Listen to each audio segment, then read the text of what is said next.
He's a wellness expert. He's a meditation teacher. He's a personal coach whose philosophy of, until further notice, celebrate everything.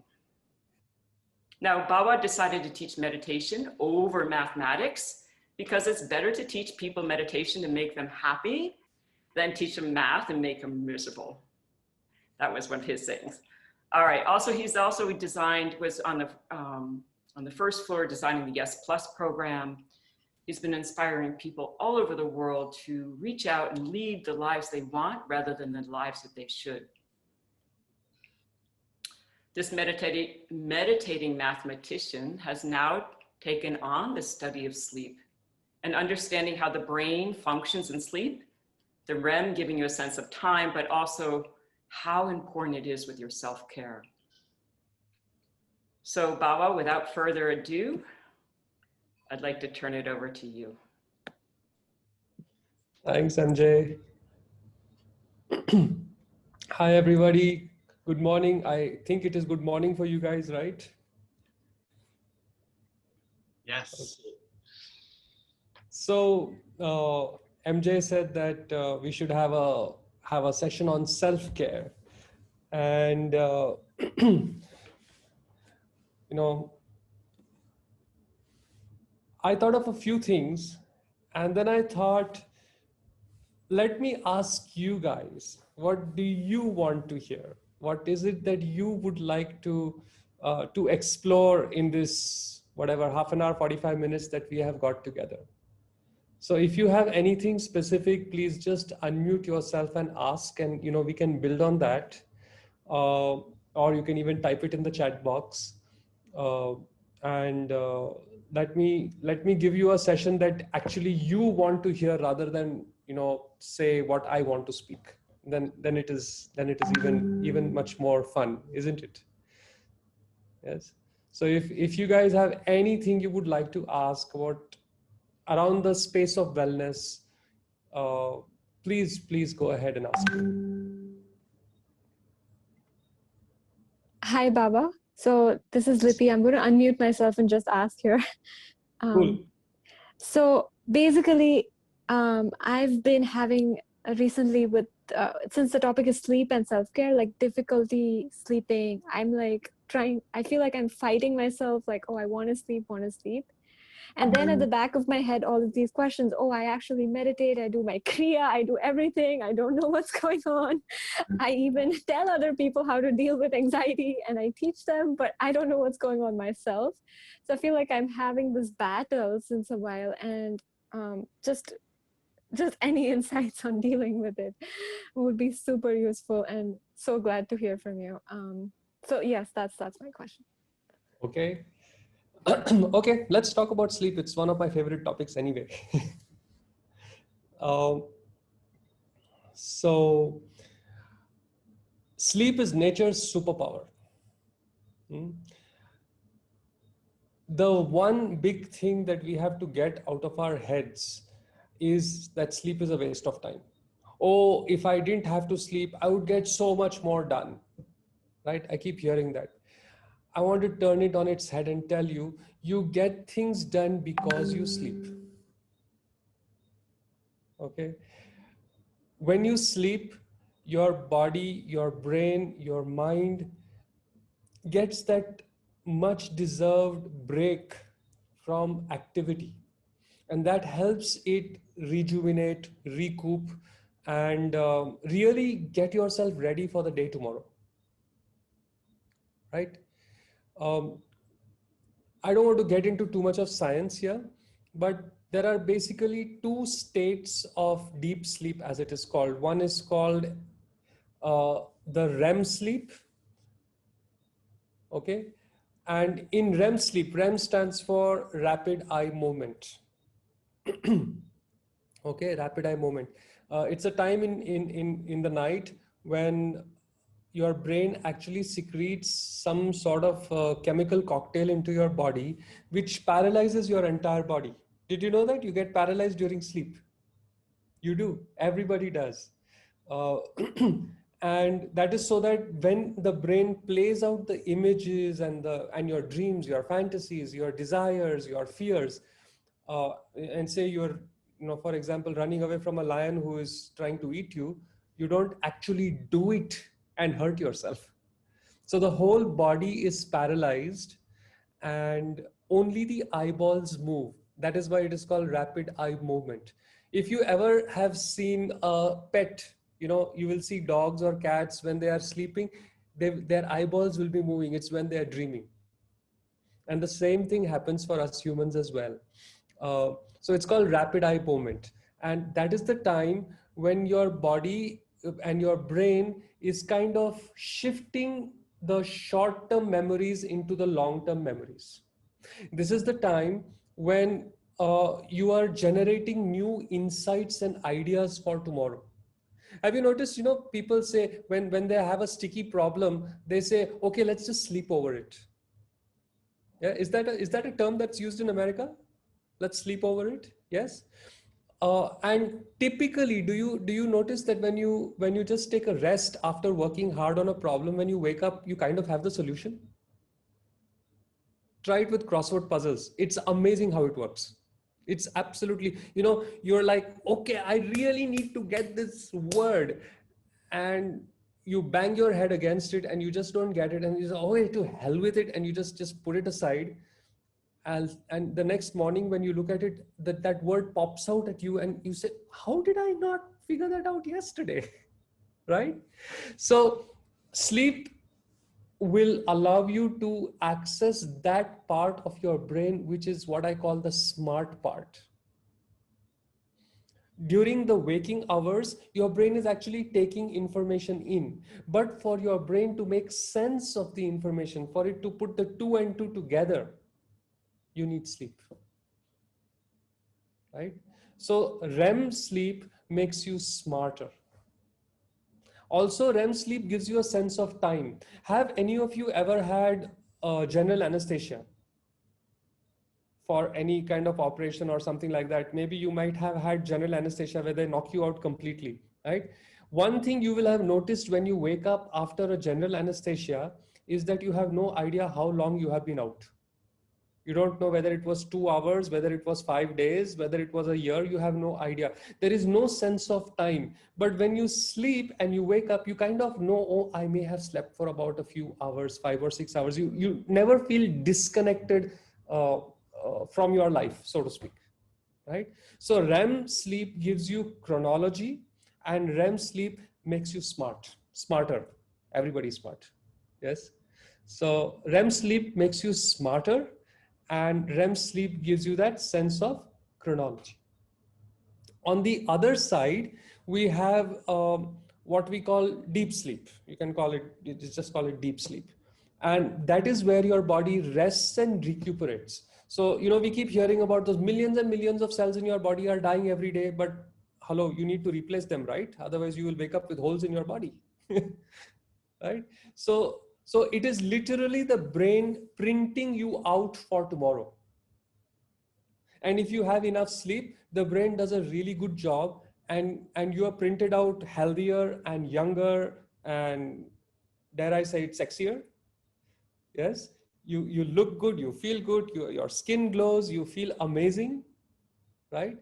That's what happens when you have that other aspect of sleep. And you kind of cycle between these two throughout the night. In the first part of the night, you are more in the deep sleep part. So if you sleep too late, then you're not getting that rest. The puffy eyes, the blotched skin complexion, all that happens when people sleep, when they go to sleep too late in the night. And towards the early morning, say after 2 a.m., 3 a.m. till about 7 a.m. is the time when your brain is doing more of the REM sleep, right? So people who wake up too early or who don't get that part basically don't get the ability to be smarter, right? So I like to put it like this. I say, if you don't sleep enough, you grow dumber and you grow uglier. If you sleep enough, you grow younger, healthier, sexier, and smarter. What's not to like about sleep? Okay? And really, it is such a neglected aspect. Do you notice the first thing we do when things get tough is we compromise on sleep? Okay, let me just have an all-nighter tonight, or okay, I will just sleep a little later tonight. Isn't it? Our students are also guilty of it. You give your students a little more assignment, and they will pull an all-nighter, and it's really not good for you. It's really not good for you. Okay, so give sleep a priority. I remember there was one extremely strict professor in one of the, I think, I don't know whether it was Yale or MIT or something like that. Very, very strict guy, very, in Hindi, in India, we would say khadus, if you can understand that.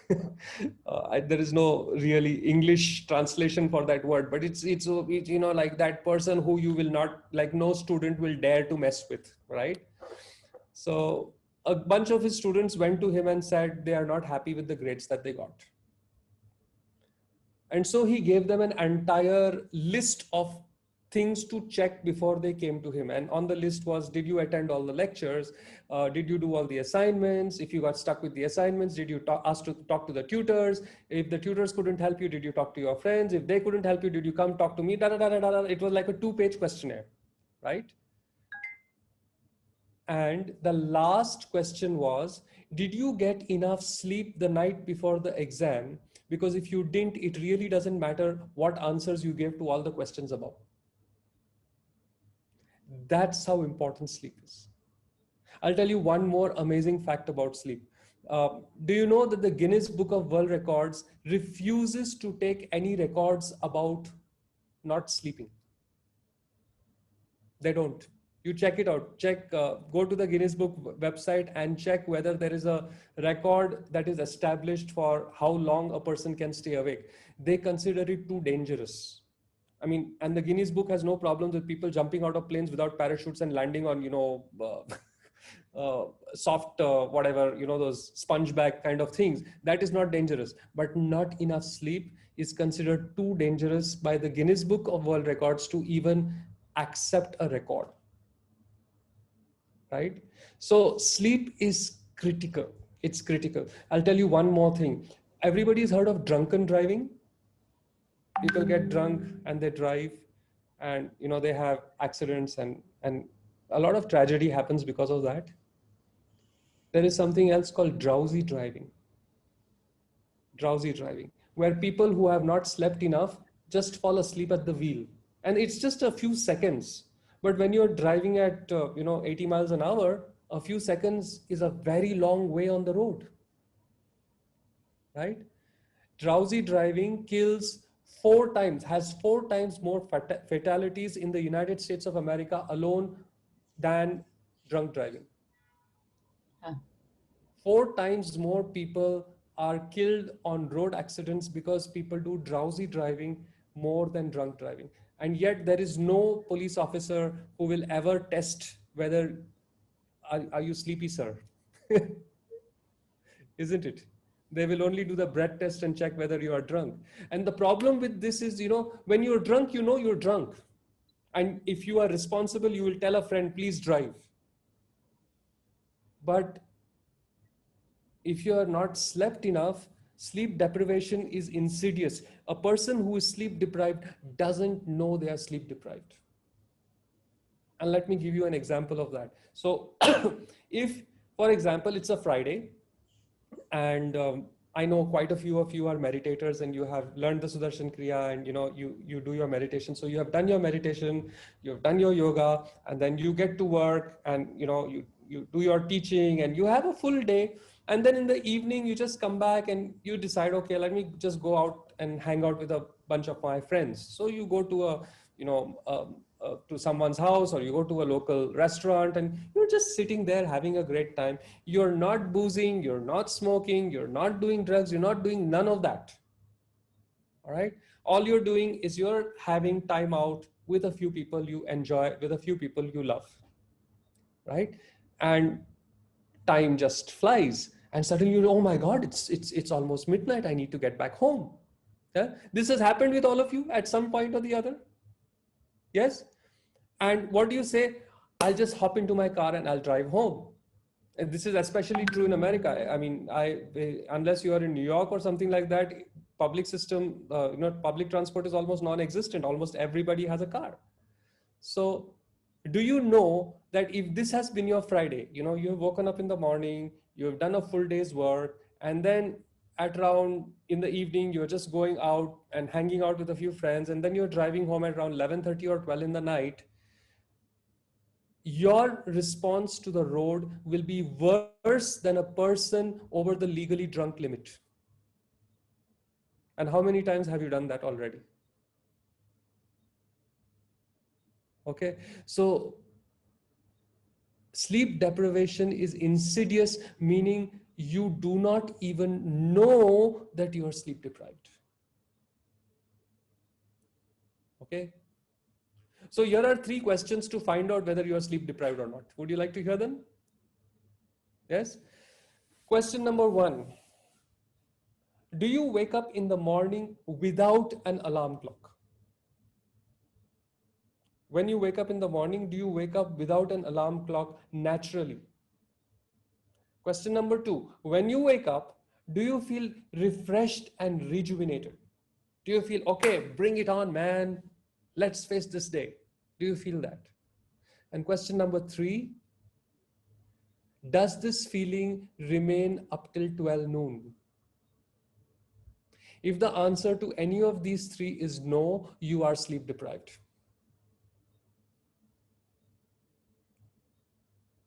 Okay, and unless you have really taken care of your sleep, you join the more than 90% of the population on the planet living in big cities in this affliction. It is a much bigger pandemic than anything else that this planet has ever seen. All right. The good news is it is not so difficult to fix. Okay, it's not so difficult to fix. And I'm going to give you 5 tips on how to improve your sleep, how to improve your time in bed. Yes, there is this, there is one of my favorite authors, her name is Ariana Huffington Post, if you know. Yes, so her quote, I love that quote. She says, these days we are in the enviable position to actually being able to sleep our way to the top by sleeping, right? And just enough sleep will give you such an edge over everybody else, because they simply they neglect this, and they are growing older and dumber, while you are growing healthier and smarter, right?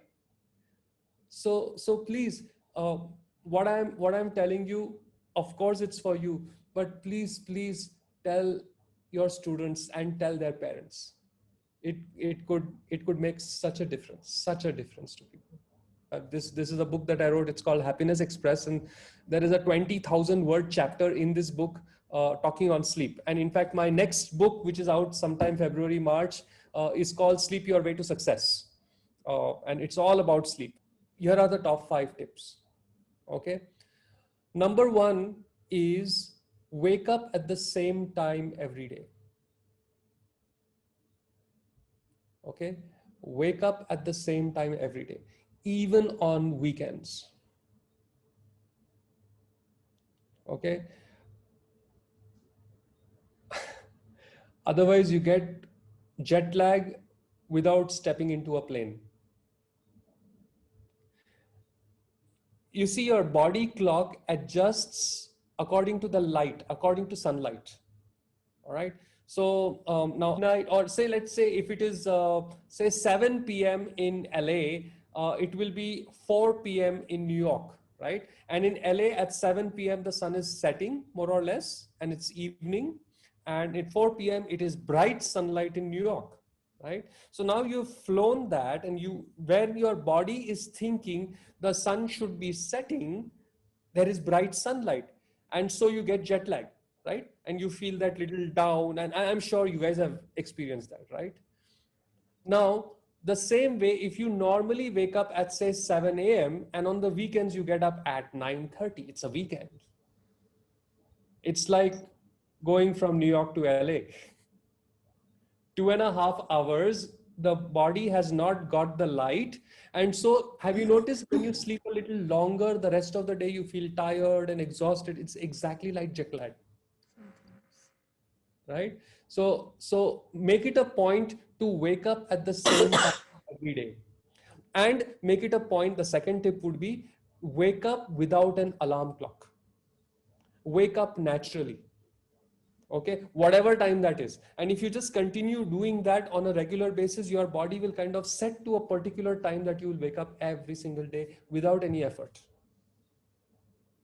Okay, alarm clocks are a really bad idea. When the alarm rings and you are in deep sleep, the body yanks you out, the brain yanks you out of very deep sleep. Just imagine you're like really asleep and someone comes and shakes you and you go, you wake up like that, don't you? Right? You wake up with a shock. And you may not realize it, but that alarm is shocking you. And repeated continuous use of alarm leads to high blood pressure and super increased probability of heart attacks. Okay, so get rid of that alarm clock. That is the second big tip. Throw the alarm clock away. Do not use alarm clocks to wake up. Wake up naturally. All right? Third tip, and this is at least in the US, I have seen that you guys are doing this well, but in India, it's a huge problem. So for all the Indians who are here, please educate your families back in India. Use yellow lighting. Do you see the lighting that I'm using right now? Yeah, I'll show you white light. Just hold on.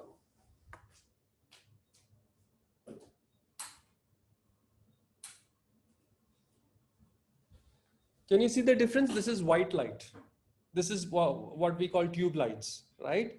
And tube lights after sunset, for every 1 hour of exposure to tube light, your sleep cycle is delayed by half an hour. So say, for example, from 6 p.m. to 10 p.m., you are sitting with a tube light on, white light on, where your sleep cycle should have started at 11 p.m., it will start only at 1 a.m. Okay? So a lot of times, excuse me,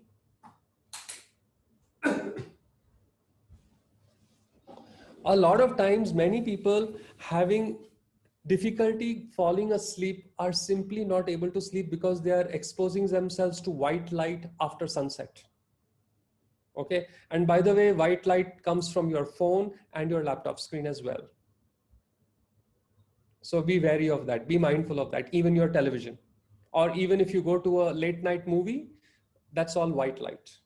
Okay, now this is an evolutionary thing. Just remember that before 1876, I think, when Edison invented the light bulb, before that, the only light that you saw in the night was fire, which is orange and red, yellow, orange, red, right? So for a few million years, the brain was programmed that when you see orange and red light after sunset, you start the sleep cycle. But with the advent of electricity, white light, laptop screens, phones, tube lights, we now see white light a long time after the sun has set, isn't it? And so the brain cannot understand, or it's fooled into thinking that the sun has not yet set and that you need to stay awake. And so it keeps delaying the melatonin secretion, and therefore you can't fall asleep. Okay, so for some of you who may be having sleep issues, it could be very simple. Simply don't look at your phone after, say, 8 p.m. Or, most phones have that twilight mode or night shift on iPhone. Enable that. Okay. Similarly for laptops, if you are looking at your laptop screen and it does not have that night shift enabled, you are exposing yourself to white light radiation, which is going to delay your sleep cycle. Okay. For so many people, so many of my clients, this one change has made them, they can sleep so well after that, after just making this one change. Okay, so very important. So what did we talk about so far? One was wake up at the same time every day. Otherwise you get jet lag. Two is wake up naturally, get rid of that alarm clock, right? Yes, James, you said f.lux is an awesome app for the computer. Yes, I have it installed on my computer, James. Thanks for reminding me the name. If you can, f.lux, it's called f.lux, flux. If you can install that onto your computer, that would be brilliant, okay? And the third thing was minimize or eliminate white light after sunset. Now I know that you got daylight saving and stuff like that in America, and sometimes the sun kind of refuses to set even till 10 p.m. or 11 p.m. Then you kind of need to 4 hours before bedtime. So if your bedtime is 11, after that you should not be really exposing yourself to sunlight or white light. Okay, I was in Norway a few years ago in summer, and over there the sun would set at 3 a.m. and it would rise and it would be like afternoon at 4 a.m. in 1 hour. It's like really crazy. And the way the Norwegians would handle that is they had these thick curtains that they would draw. So when you are in a Norwegian house after 8 p.m., they would actually draw the curtains and put on yellow light in the house. And that's how they would handle the the extra sunlight. So more or less the same thing you might need to do if you are in a place where the sun sets much later than the usual 7:30 in the evening, right? So we got 3 tips down. The 4th tip would be some sort of physical movement throughout the day. And again, this is something so important. For every 1 hour of sitting, you need to do around 10 minutes of moving. For 1 hour of sitting, you need to do 10 minutes of moving. Okay. This is true even if you go to the gym and work out. So even if you regularly work out, even if you've got, biceps the size of Arnold Schwarzenegger's, you still would need to do this every hour. Walk for 10 minutes, move for 10 minutes. Okay. If you do that, again, it will make it much easier for you to fall asleep. Okay. And I guess the 5th big tip would be watch your diet. If you're having too much sugar, or if you're having something which is too spicy, and unfortunately, the only thing I can say about the food industry is America is it is evil with a capital E. Don't get taken in by that. Really, MJ, you should talk about this, because MJ is a person who grows her own vegetables, and she what a lifestyle she has. I was with her for just a little while when I was visiting the US a few years ago, and her backyard is so full of amazing stuff, and I wish more and more people would do that. It would contribute so significantly to the health of that person, and it will definitely make a difference to the quality of your sleep. Okay, so yes, there is a lot other things that you can do, but if you can get these 5 things fixed, you're almost guaranteed 90% that your sleep quality will improve dramatically. And if your sleep quality improves dramatically, your life cannot help but improve, because you are growing healthier, younger, smarter, and sexier, right? Okay. Any other questions you have? Yes, Andrea. How do you, I don't know, can you hear me? Yes. Okay. How do you feel about sleeping pills? Not all the time, but if you just can't sleep and you took one maybe every few months, how do you feel about that? So actually the word sleeping pills is a misnomer. There is nothing like a sleeping pill. It doesn't exist. Okay. The sleeping pills will knock you out. It is like anesthesia.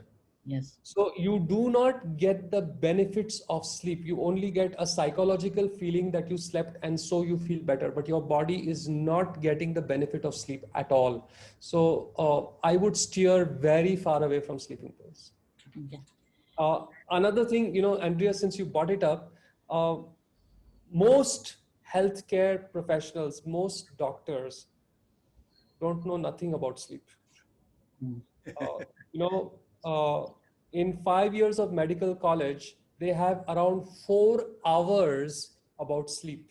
So though asking about sleep is part of the history taking protocol, most doctors will not ask, because when a patient says, I am not getting sleep, they don't know what to say. And typically they will just prescribe an over-the-counter sleeping pill, which just makes it worse. So simple diet changes, a little bit of exercise, making sure you have got yellow light, making sure that you are not exposing yourself to white light in the night. These are the things that will completely fix it. And I speak from experience, because I suddenly developed a bout of insomnia. I simply couldn't sleep for about 4 or 5 months a few years ago. In the beginning, it was a lot of fun because I have so many friends in America and I could, catch up with them. But then I saw it seriously impact the quality of my life. I was feeling exhausted, drained, tired, fatigued. I was falling ill so often. I think the only reason I remained sane throughout that period was because I used to meditate. And me being me, one of the things that I learned while I was doing my graduation, post-graduation, was research. So I ironically researched about sleep while I couldn't sleep. And I found out that it could be as simple as just making sure you've got yellow light in your room. It could be as simple as not looking at your phone after a particular time in the evening. It could be as simple as just changing a few dietary things that you're eating, and the sleep fixed itself. So I fixed my sleep with absolutely no intervention whatsoever. Well, I have one So more thing. yes. How do you obtain yellow light? I think most light in America is yellow light. From a light bulb, just Yes. regular. Yes, your regular light bulb is yellow light. It's Oh. the tube lights, I think in laboratories, they have the white light, I see what you mean. Yes. right? Fluorescent light. Yeah. The fluorescent light. The fluorescent light is anathema to sleep. Okay. But a So, regular light bulb. Good. yes, most houses in America, thank God, have yellow light in them. There are some silly Indians who want to bring India to America, and they put fluorescent lights in their houses, and it's the first thing I always tell them: just get rid of this first. Get rid of this. Thank you for the answers. You're welcome. Any other questions? Is 6 to 8 hours of sleep okay, like they say? 8 hours, not 6. Okay. Okay. It is seven and a half hours non-negotiable. So that REM and deep sleep cycle, it's an hour and a half approximately, and you need 5 such cycles. So it's 7.5 hours of that, and it takes about half an hour for a normal, healthy person to fall asleep. If you're falling asleep too soon, it means you're fatigued. You should take between 15 minutes and half an hour to fall asleep. So if you take that half an hour plus the 7.5 hours, it's 8 hours. So that's why we say 8 hours is almost a non-negotiable amount of sleep that you require, unless you are a very advanced meditator or something like that, in which case it's okay. Yes. And I've been meditating 27 years and I still need my 8 hours. So. Okay. What if? Hi, this is Kevna. Oh, Just a quick thing. I am in lighting and I just wanted to share for the yellow light, when you purchase the light bulb, just make sure it's 3000 K. There's a temperature on it. So if you take 3000 K, that's very close to yellow. If you take 5000, then you're moving more towards white. Yeah. Thank you, Kevna. Thank you. That I always kind of forget that. So the 3000, the K is Kelvin, by the way. Okay. So it should be 3000 K or less, isn't it, Kevna? Yeah. I mean, if you have 27, then that's like really the restaurant light that everybody loves. Okay. But yeah, you could go for but these days I think people are going more towards 3000, so it's more common. Yeah. Okay, cool. MJ, you had a question? Yeah, I had a question about what if you went to sleep good, but then you woke up 2 or 3 times and had a hard time going back to sleep, and you've done all the right diet and things like that. Okay, so don't worry about that. This is again a throwback to the times that we were agriculturists. Many times as a farmer, people would have to wake up at 2 a.m. or 3 a.m. and milk the cows and clean the sheds and all that. And then they would go back to sleep and then wake up way after sunrise. So it's called biphasic sleep. So you sleep, and I went through that as well for a little while. So I would get up and I would write my book, or I would do something, and I would feel sleepy again. I would just go back to sleep. So the one thing that you have to remember is, do not sleep. Do not lie in your bed if sleep is not happening. Get out of bed, because your brain needs to make the connection to the bed as restful, as a place where I can relax and, unwind. Your brain should never make the connection with your bed as, oh my God, I might not be able to sleep again. It's going to be an awful night. Right? So if you can't sleep for whatever reason, get out of bed and do something. One of my friends, Ankita, you know what she does? She keeps the most boring kind of tasks that she has to get through. She keeps them on hold. And whenever she can't sleep, she just does those tasks. And she says, usually I get so bored, I just want to go to sleep. And if I don't get bored, at least the tasks get done. So that's a sleep hack for you then. Yeah. Keep mundane, routine, boring things that you need to do, just keep them aside in case you get up in the middle of the night. And if you can't go to sleep, just go to those tasks, and like really fast, you will start wanting to sleep again. It's, So you like don't. I did an MS in mathematics, and I used to keep an economics textbook in my room just so I could go to sleep quickly. So yes, MJ, sorry, I interrupted you. I was just going to say, so you don't listen to politics in the middle of the night? That's not good? I don't really know unless you kind of enjoy some comedy show or something like that.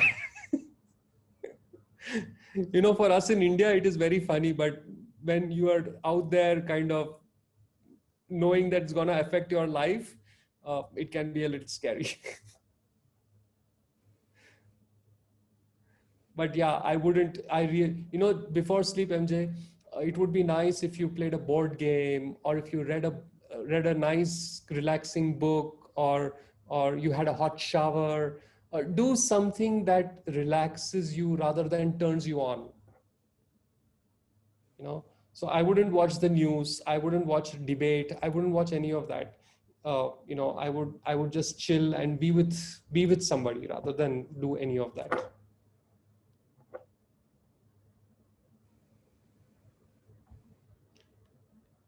Yes, Kavita. Yeah, I had a question. What do you do when you get up in the middle of the night, like it's 2:33 and you have no intention, but you just get up because of some panic of some worry or something that's a botheration. So you sleep throughout the night, but I have a feeling that continuously my mind is working along with my sleep. So I feel it's awake at around 2:33, like 4-5 hours of sleep, and then I'm like up. And whenever I wake up at that time, I know that it's some issue that I'm worried about. How do you I tried doing letting go. I did prayer. It does work, but it's happening more often. Check your diet. Are you having too much sugar?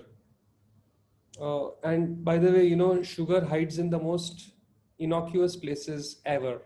Like, I will almost guarantee you this. You walk into a department store and you pick up a random packet of food and it will have sugar in it. So be a little careful, be a little wary of that. This is one of the indications from what I know of not having a good diet. So maybe you need to just check that once. Okay. Okay. I would need a lot more time with you to really figure it out, but off the top of my head, I would say check your diet. Okay. You know, there is a very strong gut brain connection. I mean, we say gut brain, you know, there is a brain in the gut, but there really is. Do you know that in your gut, you have the second largest concentration of neurons after your brain? So your brain has the largest concentration of neurons. Neurons are brain cells. The second largest concentration of neurons is actually in your gut. It's not even in your spinal cord, right? And the nerve pathways are such that 90% the stomach communicates to the brain and 10% the brain communicates to the stomach, to the gut. And so a healthy, happy gut is an absolute, almost an absolute guarantee that you will not have too many thoughts, you will not have panic attacks, you will not have depression, you will not have anxiety. All these things can be sorted just through diet control. Yeah. So it would be a good idea to kind of really have a look at what you're eating and making sure that you know, there is nutrition in there. The US especially, like I said, the food industry of the US is evil. You know, they have created foods which are void of nutrition and yet full of calories. And so you eat them and you feel full, but your body's nutritional hunger is not satisfied. So the body keeps feeling hungry. So you eat more and more, and you know, the obesity and all those problems have happened because of that. It is really sad that in the land of milk and honey, in the land of plenty, there are people who are suffering from malnutrition. Like 1 in every 5 or 6 Americans is suffering from malnutrition. And you might have seen that in your kids, the kids who come to class. There are some kids who are so fat, right? And it's because they are on this standard American diet, which I call SAD, you know. Uh, so, uh, so really, I mean, MJ, you may need to take a class for them about food. You would be able to do such a lovely job on it.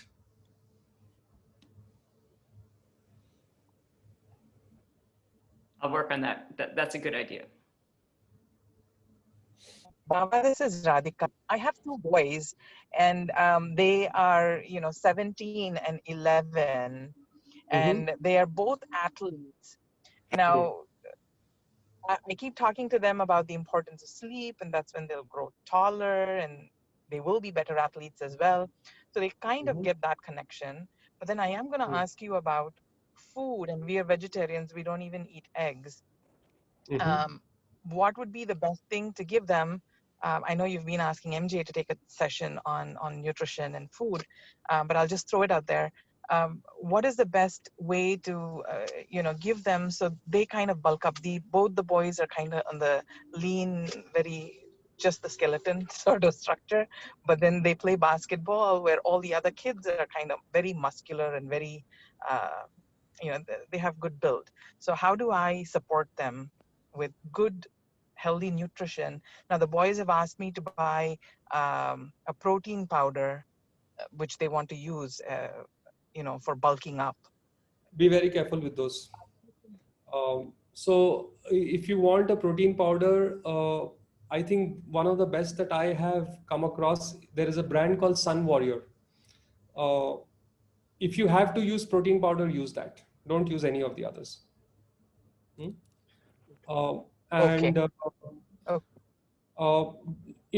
don't worry about other kids being muscular and things like that.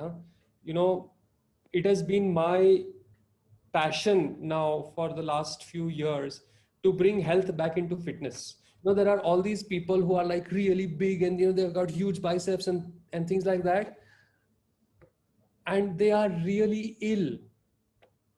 These people who seem to have these amazing, fantastic bodies, they have so many issues going on. It is unbelievable. Okay. Unfortunately, they kind of become fake youth icons, and our kids kind of want to be like them, but it is an utterly unhealthy lifestyle. Okay. I'll tell you one shocking fact about bodybuilding. Do you know that bodybuilding is the only competitive sport on the planet where the person who is the competitor is in his worst physical shape the day of the event? because for 3 days they starve themselves, they don't drink water. So, you know, those veins pop out and the definition of the body is seen. And unfortunately, it has become that in fitness, there does not seem to be any health.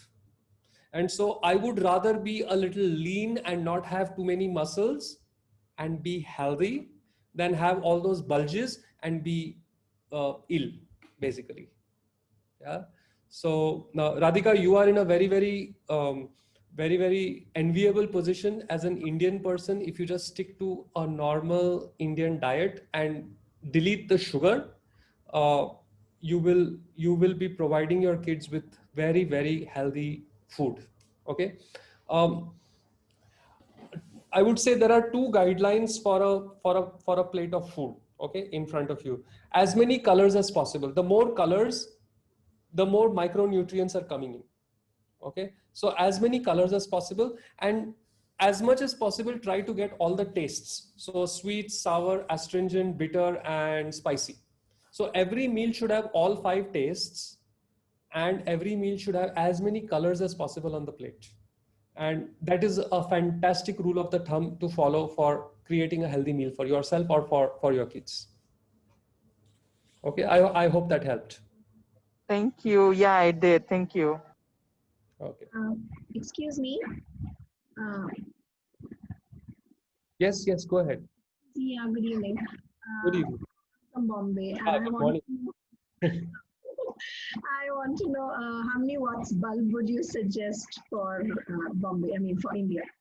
I mean, you must have noticed I changed the lighting now in the bedroom. So, tube light. It need not be too bright and it need not be too dim, whatever you are comfortable with. So they say 40 like watts.